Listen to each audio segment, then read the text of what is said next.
ব্রাজিলের ফুটবল তো স্রেফ একটা খেলা নয়, এক পরম আবেগের নাম। আর সেই আবেগের কেন্দ্রে যদি থাকেন নেইমার জুনিয়র, তবে আলোচনা মাঠ ছাড়িয়ে সংসদ ভবন পর্যন্ত পৌঁছানোই যেন স্বাভাবিক। 18ই মে বিশ্বকাপের চূড়ান্ত দল ঘোষণা করার কথা ব্রাজিলের কোচ কার্লো আনচেলত্তির। তার ঠিক এক সপ্তাহ আগে নেইমারকে দলে রাখার দাবি তুললেন ব্রাজিলের এক সংসদ সদস্য।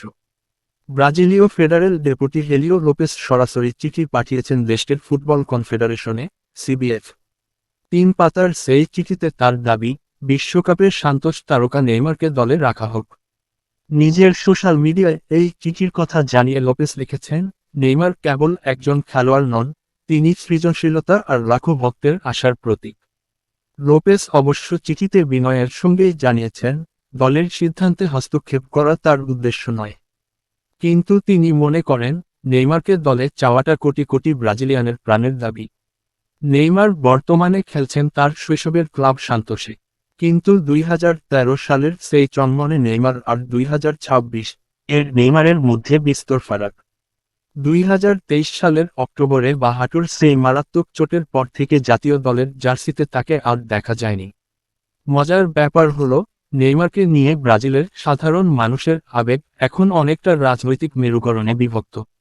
দেশটির ফোলহা গ্রুপের গবেষণা ও জরিপ সংস্থা দাতাফোলিয়া সর্বশেষ জরিপের তথ্য অনুযায়ী ব্রাজিলের 53% মানুষ নেইমারকে বিশ্বকাপ দলে দেখতে চান।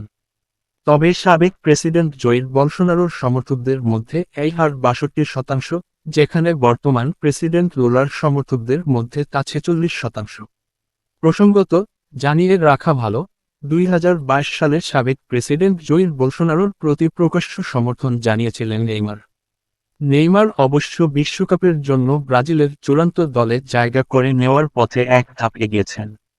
বিশ্বকাপের জন্য ব্রাজিলের 55 জনের প্রাথমিক দলে কোচ কার্লো আনচেলত্তি তাকে অন্তর্ভুক্ত করেছেন বলে জানিয়েছে দেশটির সংবাদমাধ্যম। সান্তোসের জার্সিতে সর্বশেষ 2 ম্যাচে গোলও পেয়েছেন ব্রাজিলের হয়ে 128 ম্যাচে 79 গোল করা নেইমার। গত মাসে ব্রাজিলের প্রেসিডেন্ট লুলা, ব্রাজিল 247 ওয়েবসাইটকে দেওয়া সাক্ষাৎকারে জানিয়েছিলেন, নেইমারের জাতীয় দলে ডাক পাওয়ার সম্ভাবনা নিয়ে আনচেলত্তির সঙ্গে তার কথা হয়েছে।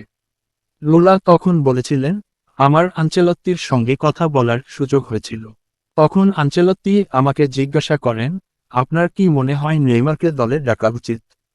আমি বললাম, দেখুন, সে যদি শারীরিকভাবে ফিট থাকে, তার সামর্থ্য তো অবশ্যই আছে। চোট ও ফিটনেস সমস্যায় 2 বছরের বেশি সময় ধরে ব্রাজিল জাতীয় দলের বাইরে 34 বছর বয়সী নেইমার। সর্বশেষ খেলেছিলেন 2023 সালে বিশ্বকাপ বাছাইয়ে উরুগুয়ের বিপক্ষে। আনচেলত্তি একাধিকবার বলেছেন, ফিট থাকলে নেইমার বিশ্বকাপ দলে ডাক পাবেন।